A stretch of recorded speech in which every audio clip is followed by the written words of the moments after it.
Hello, Glamazons. It's me, and it's nice to be on camera. This is just probably going to be a quick update video. As you all know, I had my procedure. I had my operation on October 29th.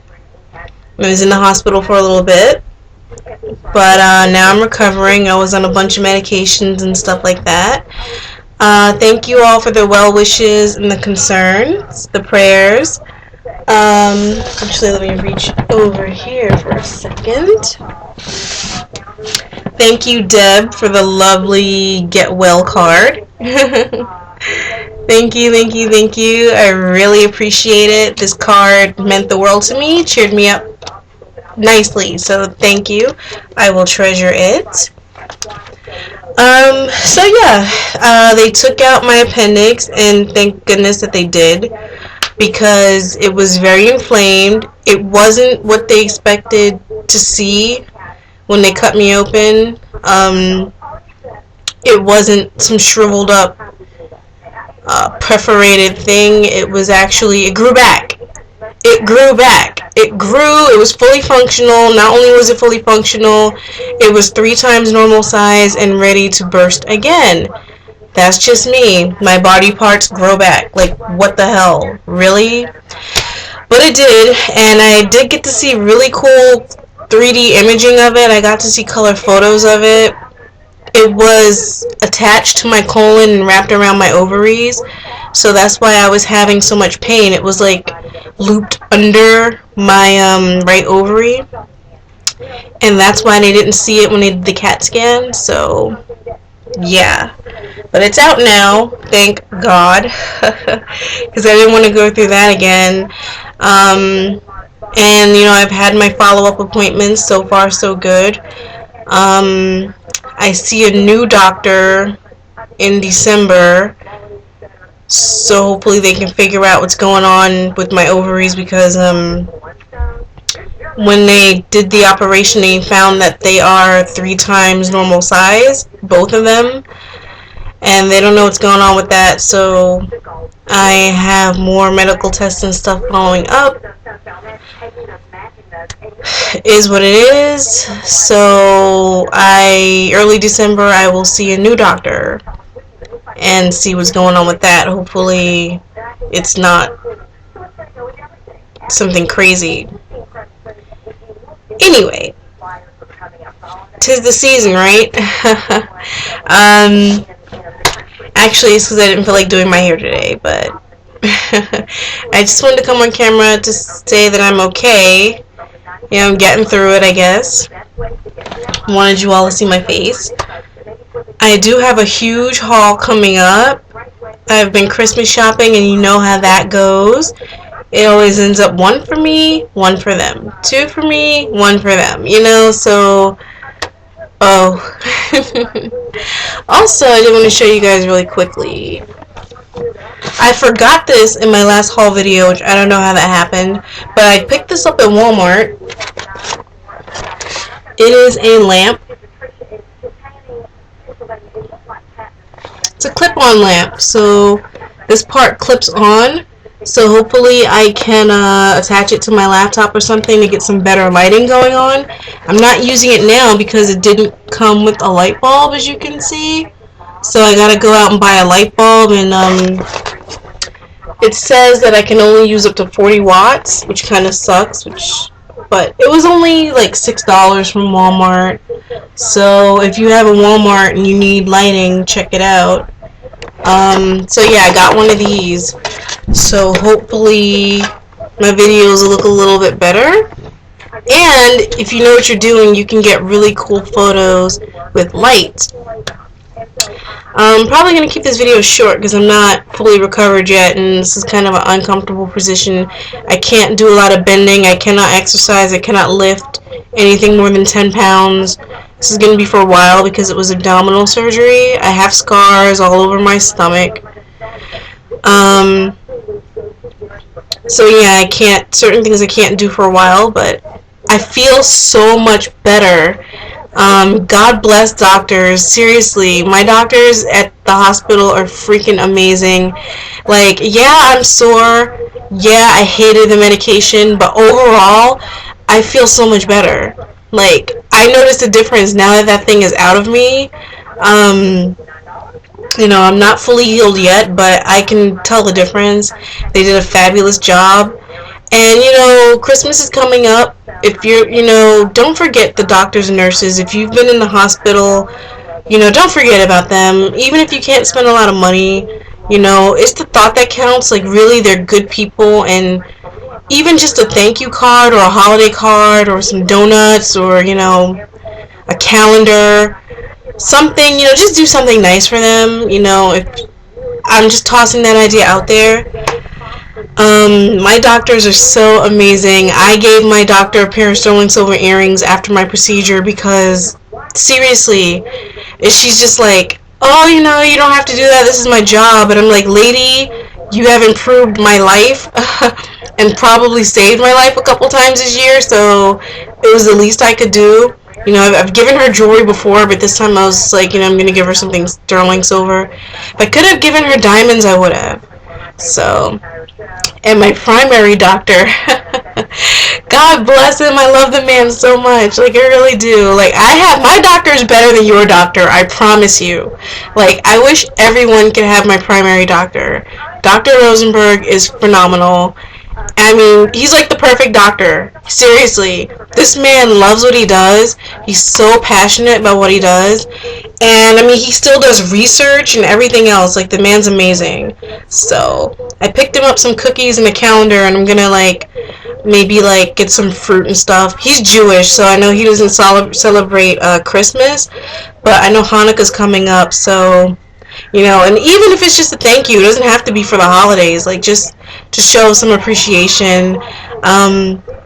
I have my eye on a World's Best Doctor t-shirt.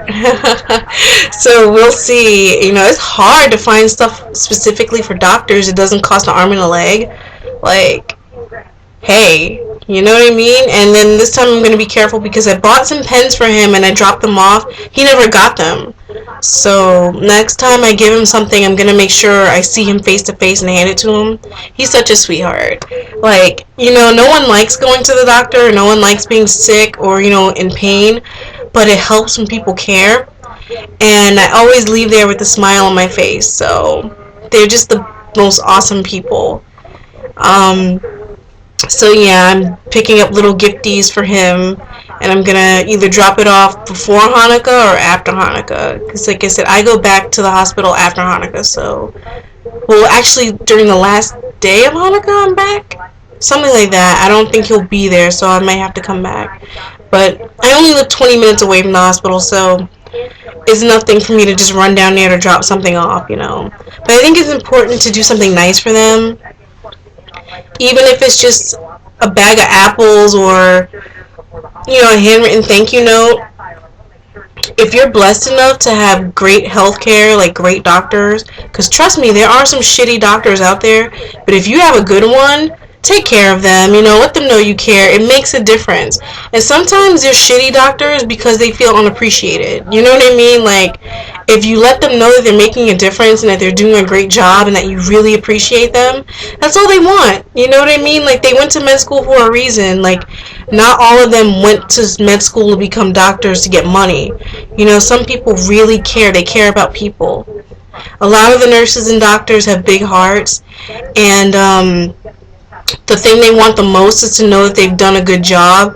So even if you just leave them a note saying, oh, you're wonderful, you're the best nurse ever, best doctor ever, I really appreciate you, I feel so much better, what would I do without you, that kind of stuff, it really motivates them to work even harder, and it reminds them of why they went through everything they went through. And so, I make no qualms about it. That hospital saved my life. If not once, twice, in less than a year. So... And they have been just the most amazing people, and I wish I were rich because, shit, if I had Oprah money, they'd all be getting Rolls Royces or something, like,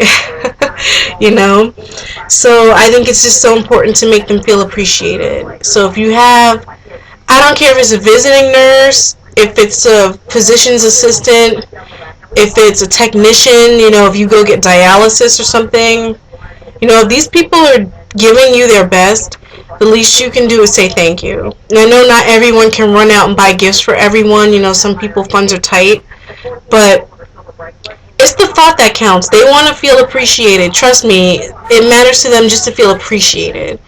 You wouldn't be surprised at how many of them will tear up over a handwritten thank you note. You can get a deck of thank you cards for like $2 at the dollar store. I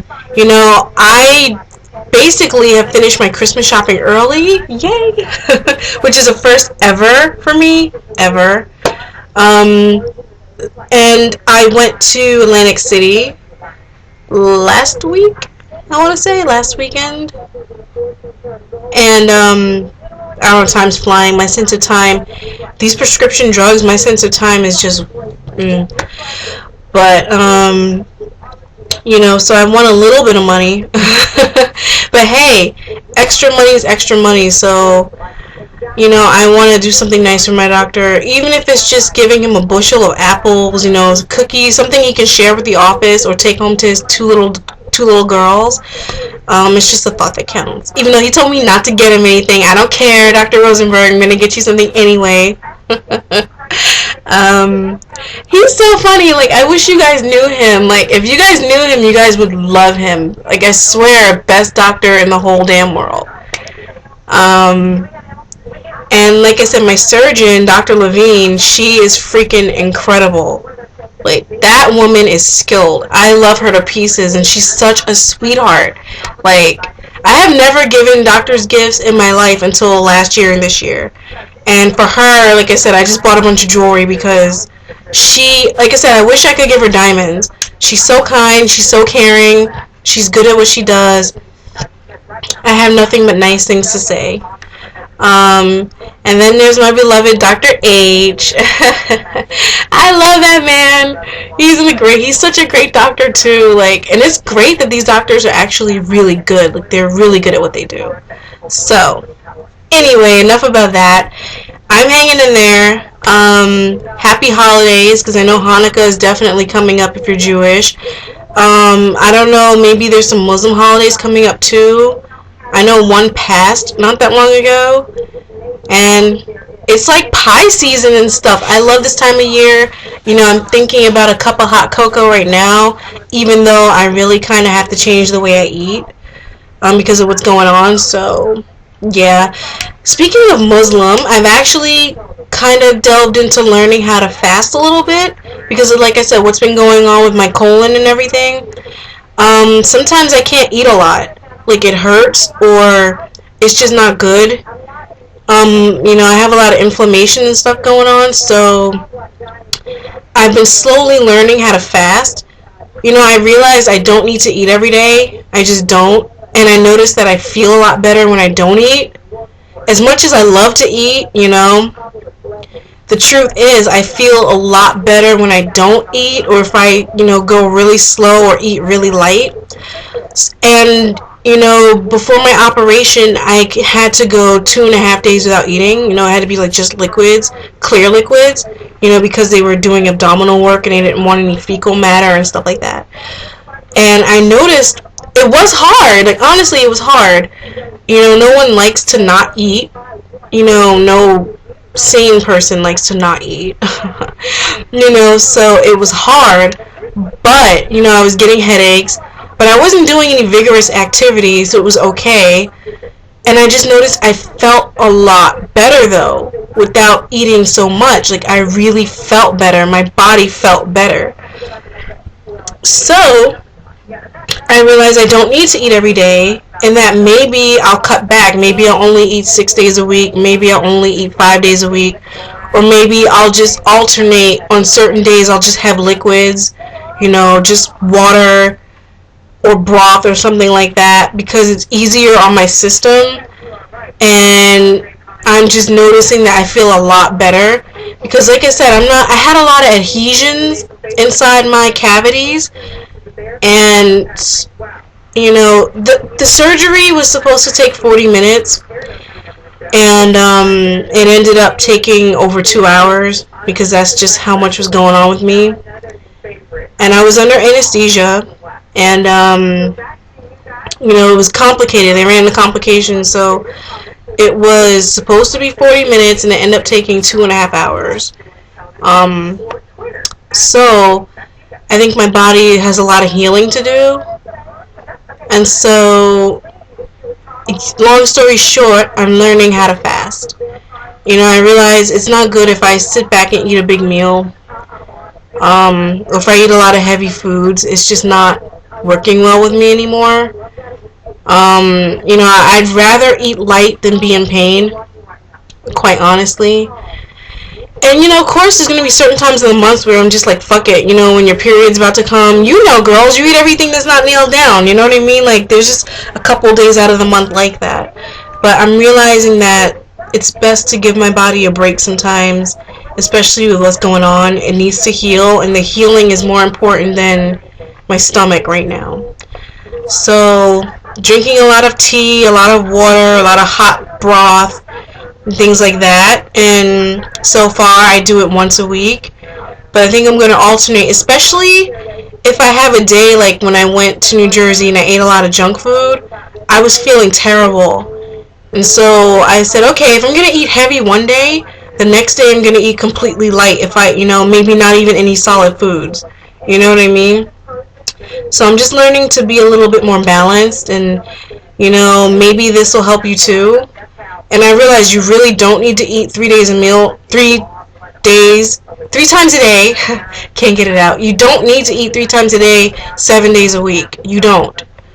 Unless you're doing, you're training, or you're running a marathon, or, you're really athletic. Food is fuel. Just like you don't need to fill up your car every single day unless you're really traveling far. It's the same thing with the body. So sometimes my digestive system needs a break. Especially if you're very inflamed and you're getting things like heartburn or like irritable bowel and stuff like that. Chill on the food. Try a day of just hot broth, just clear liquids, water, teas, things like that. I promise you'll feel better. But anyway, speaking of surgery, if you're about to have surgery, don't be scared. If you're going to be under anesthesia, don't be scared. It was my first time ever being under anesthesia and being operated on. It's not bad. Like, you literally don't feel it. You don't feel anything. It was crazy. Like, let me tell you, the worst part about surgery is after it's over. Because when you wake up, you're going to be in pain. The worst part is the recovery. The nervousness beforehand, which is unnecessary, that's one of the worst parts. Is how nervous you might be beforehand. But, the nervousness is not necessary. And it's after it's over, that's the worst part. Because, literally, this is my experience. I got to the hospital, whatever. You're not allowed to wear any sort of nail polish, no makeup, no metal, no jewelry, no piercings, nothing. So, like, you're basically going in naked, okay? Like, even if you put, like, bobby pins in your hair, they didn't want that. I had to take my bobby pins out. No nail polish, no jewelry, no perfume, no lotion, nothing. Like, they want you to just wash your ass and come straight there. They put you in a hospital gown, they give you socks, they take your blood, they take your blood pressure, your height, your weight, like I said, all that's painless, then they take you into the ER, they give you a IV, they ask you a bunch of questions, a lot of it's paperwork, like you have to sign stuff and answer questions. The surgeon will come out and tell you the risk and explain the procedure and all that kind of stuff. And then I walked into the operating room, like, because I can walk, and I lay there on a table, and like I said, they had the IV in me. They don't put the gas mask over you anymore. They inject you with some stuff. And I swear to God, what is surgery like? 1 minute you're laying there like this on the table, spread eagle. You're laying there on the table.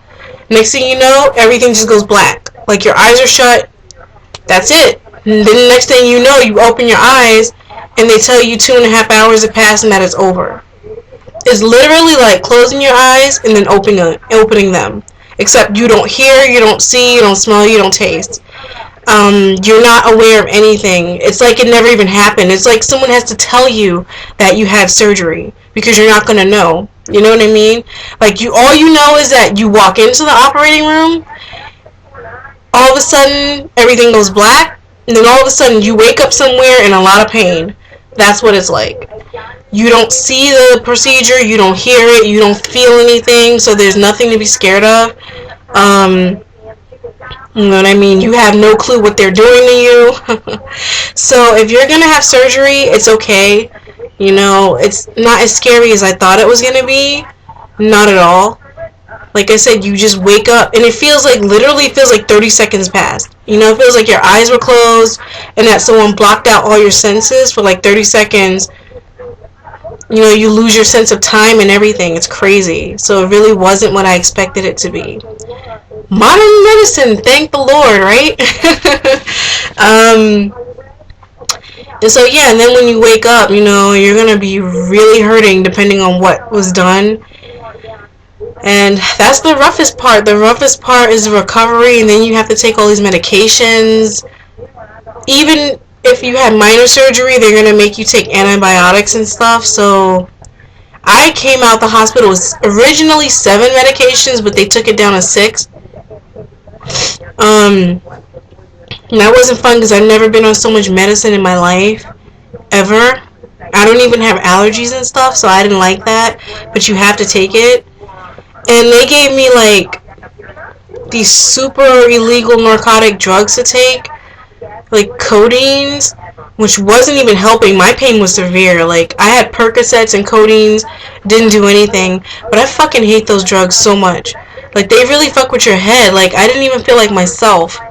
Like I didn't want to take them. I didn't want to take them because I didn't like what was going on. I don't like feeling like that. And so in my medicine cabinet now, I've got like 75% of a bottle of codeines because I didn't take them. I preferred to go through the pain and just let my body do what it was going to do. Because after a couple days, I was just like, fuck it. And they had me taking 2 codeines every 6 hours for days upon days. I couldn't do it anymore. You know, I still have pain sometimes, but I'm not taking that shit. I'm not taking it. Like, forget it. Like, those narcotics are no joke. And I didn't like one day I took them, and all of a sudden I was just spazzing out. Next thing you know, I was singing like this song and shit. And I was just like, oh hell no. I felt like I was out of my mind. Like, I can't. Like, they've got, I would have rather had morphine than these fucking pills. Like, and now I understand when people like, sort of understand when people like go out and they like want to pop pills and stuff. It's I understand because this stuff does affect your head, even though I don't understand why they would want to do it, because it's terrible. It's terrible. And I don't know what to do with those pills, but they're just going to sit in the medicine cabinet unless I get a terrible period or something. Then maybe I'll take one or half of one or something, but I didn't like it. I really hated the medications. And I don't know how people take those mind-altering drugs. That's too risky for me. I'd rather just fucking be in pain, really. And then, like I said, I took them for the pain, and they didn't really do much. I felt like they just kind of numbed the pain a little bit, but they mostly just started screwing with my head, you know? And I was just like, oh, hell no, like, no. So, yeah, and they gave me some other, like, pill for, like, stool softening or whatever. That's still in the medicine cabinet either. I wasn't taking it. I didn't need it. So, they had me on all sorts of pills, and I don't like it. So, I've never been the type to take medicine anyway. I don't like that kind of stuff. I only took the bare minimum what I've had to take. I took the minimum, I took what I had to take, and everything healed properly. I don't have any infections or anything like that. So I say that my surgery was a success. And one hurdle down, one more to go. So thank you all for the kind, caring concerns. And if you are about to have surgery, don't worry about it. You'll be fine. It's not as scary as I thought. If I can get through it, you can. So, who knows, I may have another one coming up, so I am ready to just deal with it. Anyway, that's it, guys. I don't know if I'm going to come back with another video today. Sitting on this little, like, chair thing is kind of hurting because I'm slumped over, so I might not do any more videos today. We'll see. But that is it. Thank you all for everything, and I will talk to you all later. Bye!